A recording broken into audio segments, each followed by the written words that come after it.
My name is Carol. I'm sitting in my car, tears streaming down my face, my hands gripping the steering wheel so tightly that my knuckles are white. Just a few minutes ago, I overheard a conversation in my parents' study that shattered my world. The words I heard still ring in my ears, a cruel reminder of the betrayal I've just discovered. Growing up, I always thought I had a close-knit family. I lived in a small town with my parents, Linda and David, and my older brother, Ethan. Our family ran a local bookstore, which was our main source of income. It wasn't a prosperous business, but it provided enough for our basic needs.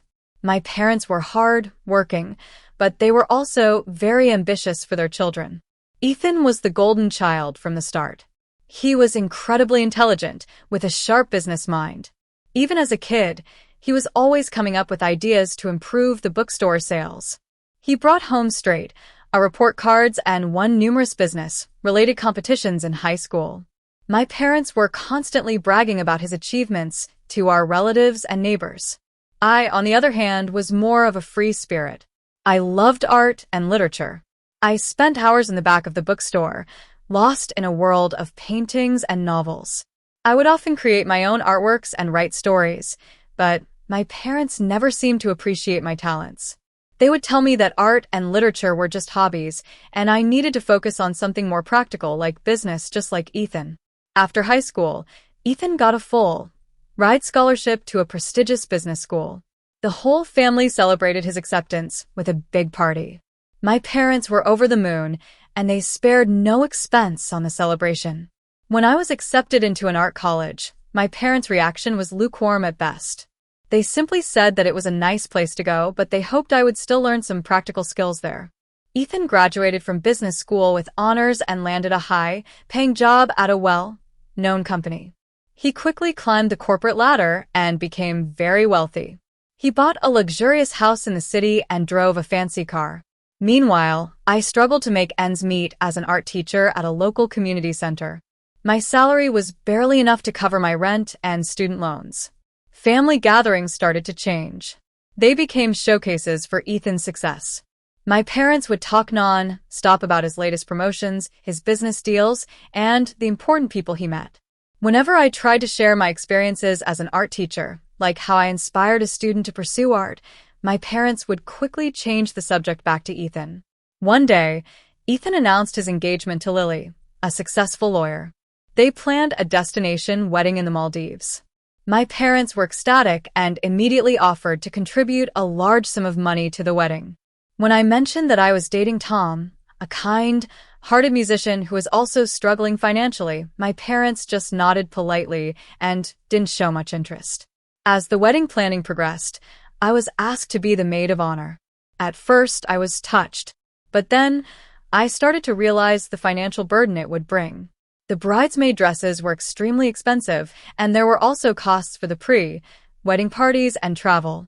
I tried to talk to Ethan about my financial situation, but Lily was very insistent on having everything perfect for their special day. My parents didn't offer any help either. They just said that I should find a way to manage it. I worked extra jobs, took on more teaching gigs, and cut back on all my personal expenses. I depleted my savings just to be able to participate in the wedding. But then, today, I came to my parents' house to drop off some RSVP cards. I heard my name mentioned in the study. Curious, I listened in. I heard my father say, "Carol has been complaining about the wedding expenses. Ethan, you need to stand firm. This is your big day." Ethan replied, "I'm worried about her. Teaching doesn't pay well, and she still has those student loans." My mother dismissed his concerns, saying, "Don't worry about her. She should learn to be more responsible. We redirected her college fund to you because we knew you had a bright future in business. It was a smart investment." I was stunned. I had always been told that my college fund was lost due to some financial problems, but it turned out that they had given it to Ethan. They had always seen me as the less important child, the one who wasn't worth investing in. I couldn't bear to hear more. I silently left the house and got into my car. The pain and betrayal are overwhelming. I thought my family loved me unconditionally, but it seems that success and money are what they truly value. In the following days, I avoided all contact with my family. I needed time to process what I had heard. Tom and my friend Sarah were there for me, offering support and comfort. But I knew I couldn't avoid this forever.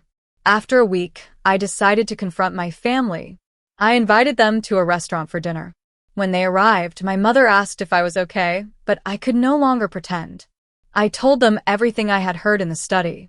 My parents tried to justify their actions. They said it was a practical decision, that Ethan had more potential to be successful. I was furious. I told them that their favoritism had hurt me deeply. I had sacrificed so much for the family, but they had never truly seen my worth.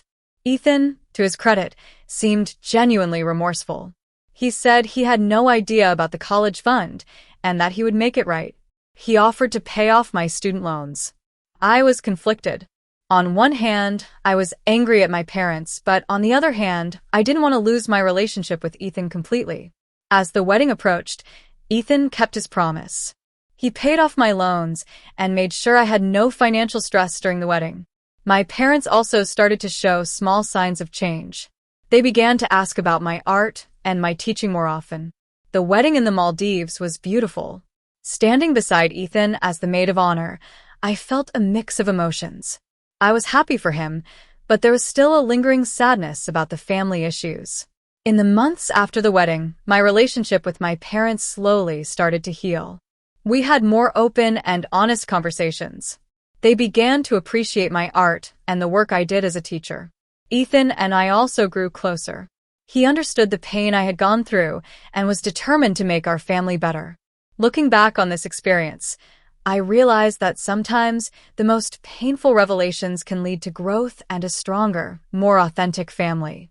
It's been a long and difficult journey, but I'm hopeful that our family can build a better future based on love and respect for each other.